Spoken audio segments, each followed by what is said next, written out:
Good morning. I'm Miss Grew, a fourth grade teacher with the Gulfport School District. Today, we're going to be talking about expressing a fraction with a denominator of 10 as an equivalent fraction with a denominator of 100, and use this technique to add fractions with respective denominators of 10 and 100. Some vocabulary terms that we need to talk about before starting our lesson are hundredths. This is the parts formed when a whole is divided into 100 equal parts. Tenths, the parts formed when a whole is divided into 10 equal parts. Fraction, a number that names equal parts of a whole. A fraction names a point on the number line. Numerator, the number above the line in a fraction that tells the number of equal parts that are being described. Denominator, the number below the line in a fraction that tells the number of equal parts in the whole. Equivalent fraction, two or more different fractions that name the same part of a whole or the same point on a number line. So when we're looking at this model, we have two different models, but they show the same equivalent fractions. So on the left, we have a whole that is split into 10 parts and 2 are shaded, which gives us 2/10. On the right, we have a whole that is split into 100 parts and 20 are shaded. So we can look at both the models and see they both have the same amount shaded, so therefore 2/10 is equivalent to 20 hundredths.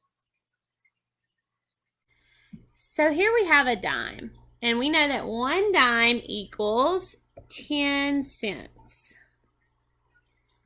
So that means that 10 cents is 10 hundredths of $1, because we know it takes 100 cents to make $1.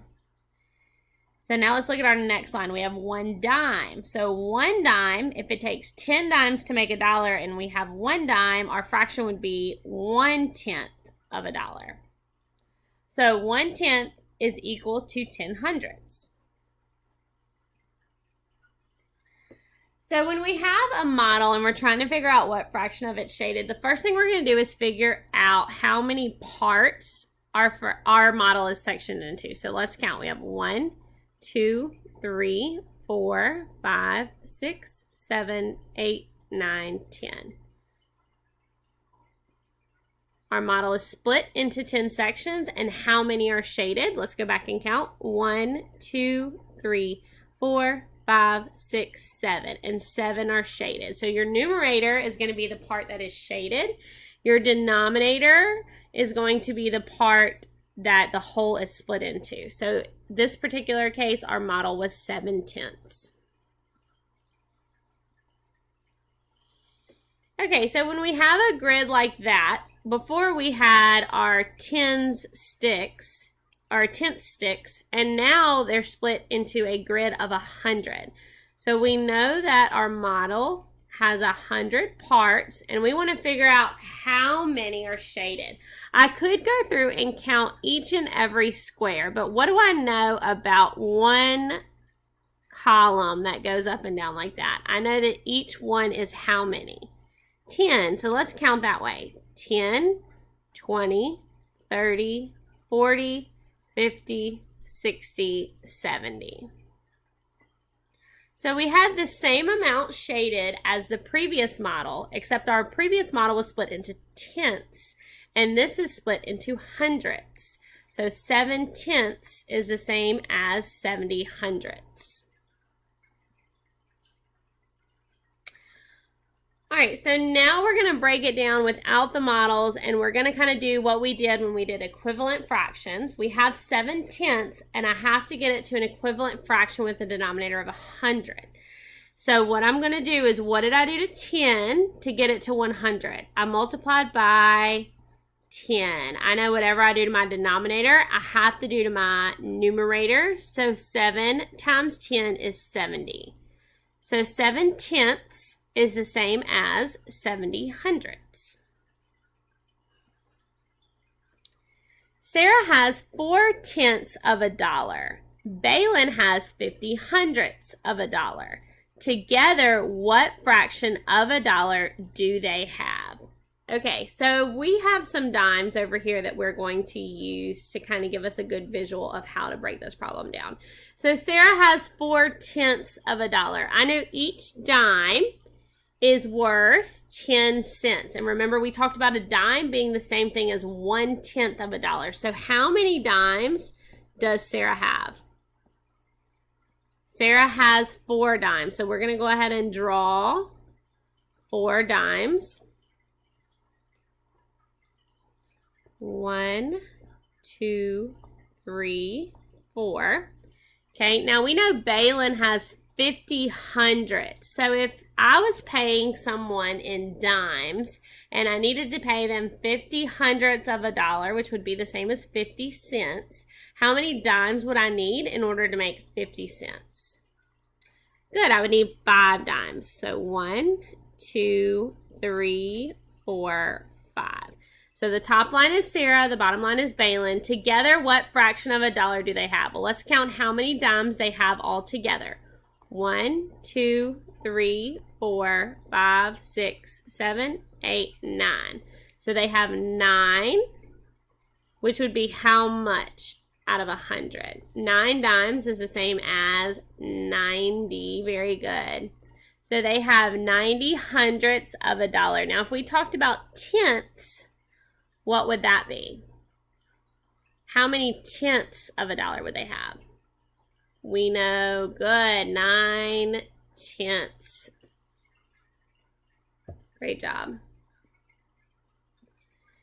Caroline spends 7 tenths of her money on a book and 10 hundredths of her money on food. What fraction of her money does she spend in all?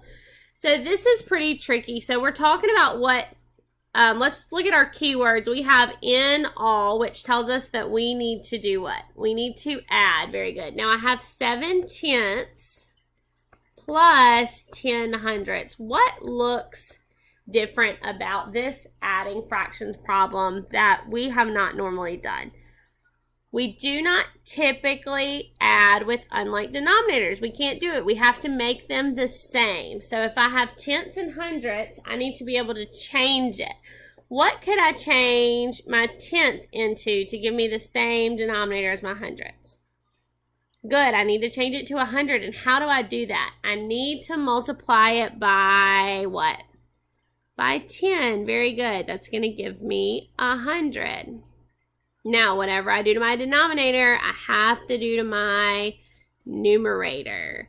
So 7 times 10 is going to be 70. So I have 70 hundredths is going to be my new fraction. So that way I have like denominators. So 70 hundredths plus 10 hundredths is going to give me 80 hundredths. Now, it's very important we're always looking at these denominators right here, because it's really easy for us to say 7 plus 10 would be 17. That's nowhere close to our 80 hundredths that we got. So you really need to pay attention to those denominators. Show how to add 5 tenths and 19 hundredths. So we are going to rewrite our fraction 5 tenths plus 19 hundredths. First thing I'm checking for is my denominators. Are they the same? No, they're not. I need to change tenths into hundredths. And in order to do that, I have to multiply by 10. So 10 times 10 would give me 100. I know whatever I do to my denominator, I have to do to my numerator. 5 times 10 is 50. So my new fraction is 50 hundredths. Now can I add 50 hundredths plus 19 hundredths? Yes. 50 and 19 give me 69 hundredths. Write 3 tenths as an equivalent fraction with a denominator of 100. So we're going to rewrite our fraction 3 tenths. It wants it to be a new fraction with a denominator of 100. So we're going to do the same thing. What can I do to 10 to get it to 100? I can multiply by 10. Very good. Whatever I do to my denominator, I have to do to my numerator. 3 times 10 is 30. So my new equivalent fraction is 30 hundredths. Okay, so on this problem, we are trying to figure out what denominators go in the blank. Now, a lot of people just look at this hundredths and they're like, oh, 100 goes in there. Well, if we were to put hundredths in both boxes, 4 plus 20 would give me what? 24. And we didn't have 24, we have 60. So 20 plus what gets me to 60? Good, 20 plus 40. But in order for this to change to a 40, I would need it to be out of how many on the bottom to begin with? What is equivalent to 40 over 100? Good, 4/10 is equivalent to 40 over 100. We can't just change that to 40. We have to know that it has to be, in order for it to be 40, remember back to our dimes, in order to have 40 cents, we need how many dimes? 4 dimes. So 4/10 plus 20 hundredths. And then we're going to go down here and check our work. So I'm going to have 4/10 plus 20 hundredths. I would need to change it because I cannot add unlike denominators. So whatever I do to my bottom number, which would be multiplied by 10, I have to do to my top number. And then 40 hundredths, which is the same thing as 4/10, plus 20 hundredths gives me 60 hundredths.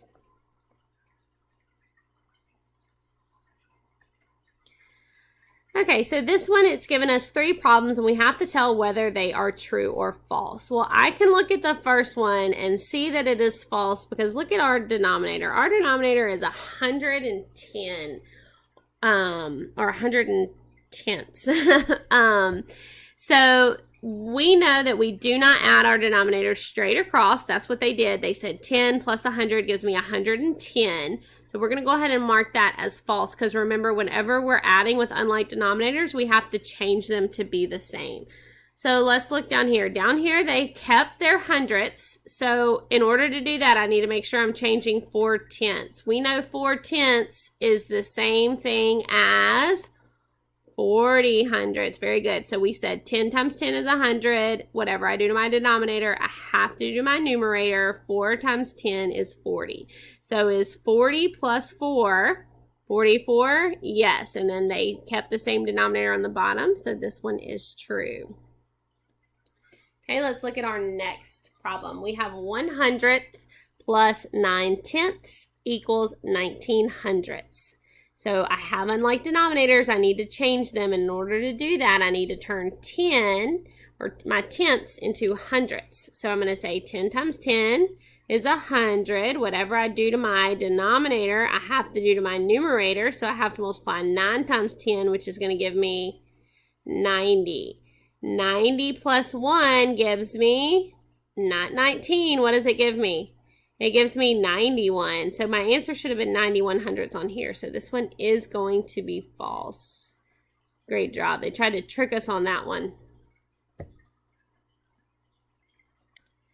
Complete the equation to show how to find the sum of 7/10 and 20 hundredths. Write your answer in the boxes below. So they've already written 20 hundredths for us.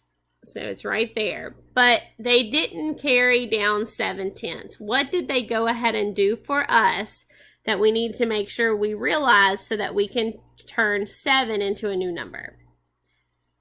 Good. They already changed our tenths to 100. 200, sorry. And whenever they do that, that means they multiplied by what? They multiplied by 10. I know whatever I do to my denominator, I also have to do to my numerator. So 7 times 10 is going to give me 70. And now I'm just going to add my numerator straight across. 70 plus 20. So think 7 plus 2.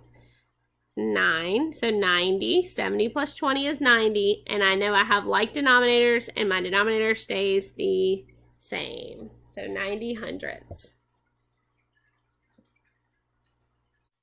Y'all did such a great job today. Let's recap our learning target for this lesson.